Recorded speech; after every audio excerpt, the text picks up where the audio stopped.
Welcome back to AstroSage. देखिए, स्वागत है वीडियो में। आज की हमारी वीडियो का विषय है चौथे और सप्तम भाव में बैठे ग्रह। देखिए, यह कुंडली मैप है। 12 भाव में से यह नंबर जो होता है चौथे भाव का होता है और यह सप्तम भाव का। इन 4th और 7th हाउस में यदि शुभ ग्रह बैठे हों तो आपको लाभ ही लाभ होगा। इन चीज़ों से सबसे संबंधित, यानी चौथे भाव में देखिए माता, भूमि, बहन, विलासता के साधन, यह सब जो होते हैं ये चौथे भाव से संबंधित होते हैं। तो आपको शुभ ग्रह बैठने के कारण लाभ मिलेगा।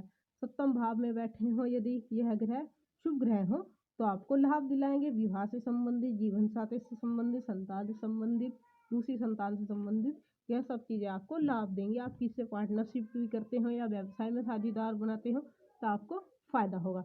किंतु दूसरी साइन में देखा जाए, अगर यही इसी चीज़ों में शुभ ग्रह बैठे हों तो आपको इन सब चीज़ों का उल्टा हो जाएगा। अब जानेंगे शुभ ग्रह कौन कौन से हैं। शुभ ग्रह हैं पूर्ण चंद्रमा, गुरु, बुध और शुक्र। और अशुभ ग्रह कौन से हैं? सूर्य, मंगल, शनि, राहु, केतु और अर्धपूर्ण चंद्रमा। यदि यह किसी पाप ग्रह के साथ बैठा हो तो युति के साथ बैठा हो तो यह पाप ग्रहों की तो यह अशुभ माना जाता है।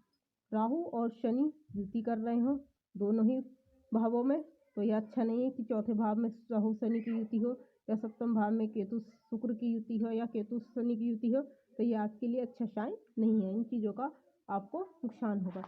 अब अगर बात आती है, ये कोई भी ग्रह, पाप ग्रह हो या शुभ ग्रह हो, वक्री अवस्था में है तो आपको ये फल अच्छा नहीं देंगे।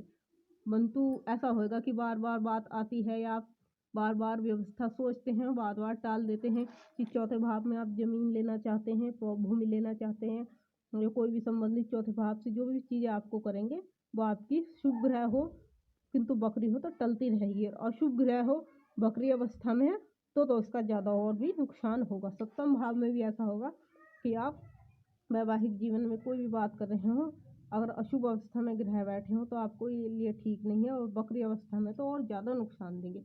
किंतु पीड़ित अवस्था में भी है तो आपको यह नुकसान ही देंगे। किंतु अब एक दो ग्रहों का हमने जिक्र भी नहीं किया कि सूर्य मंगल यदि सप्तम भाव में है तो ये चीज़ें आपको ज़्यादा हायर करेंगी, यानी कि आपका वैवाहिक जीवन में ज़्यादा झगड़ा होगा कि ग्रह कलेश निकलेगा ही नहीं। और हो सकता है अगर कोई भी ग्रह इनमें से पाप ग्रह अपनी नीच राशि में आ जाए तो कहने क्या, नीच राशि में आपको और भी ज़्यादा नुकसानदायक बातों का सामना करना पड़ सकता है। किंतु अगर शुभ ग्रह भी अगर बैठ जाते हैं तो वही साइन दे कि आपकी पीड़ित तो नहीं है, वक्री अवस्था में तो नहीं है। वीडियो अच्छी लगी हो तो लाइक कीजिए, सब्सक्राइब कीजिए। नमस्कार।